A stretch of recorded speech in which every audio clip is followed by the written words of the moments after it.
ஆமாம், அவர் வந்து கேப்டனும் அண்ணன் ஸ்டாலின் அவர்களும் பல ஆண்டுகள் நட்புக்குரியவர்களாக இருந்திருக்காங்க.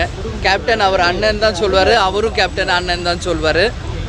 இது வந்து 100% மரியாதை நிமித்தமாக அவர் உடல் நலனை விசாரிக்கிறதுக்காக சென்று அவர் உடல் நலனை விசாரித்தோம். அவர் வந்து இன்றைக்கி வந்து நல்லா இருக்கேன், இன்னையிலேருந்து என்னுடைய பணிகளை தொடங்குகிறேன் அப்படின்னு சொல்லி தலைமைச் செயலகம் போகிறதுக்கு ரெடியாக இருந்தாங்க. ஏன் இதை நான் சொல்கிறேன்னா, எங்கள் திருமணம் நடந்தது கலைஞர் தலைமையில், எல்லாருக்கும் தெரியும். கேப்டனுக்கும் கலைஞருக்குமான நட்பு 40-45 வருஷம் நட்புங்க.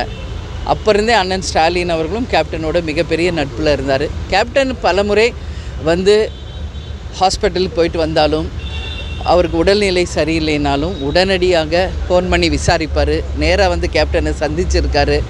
அதே மாதிரி பல அறிக்கைகளை கேப்டன் குணமாகணும்னு அறிக்கைகள் கொடுத்துருக்காங்க.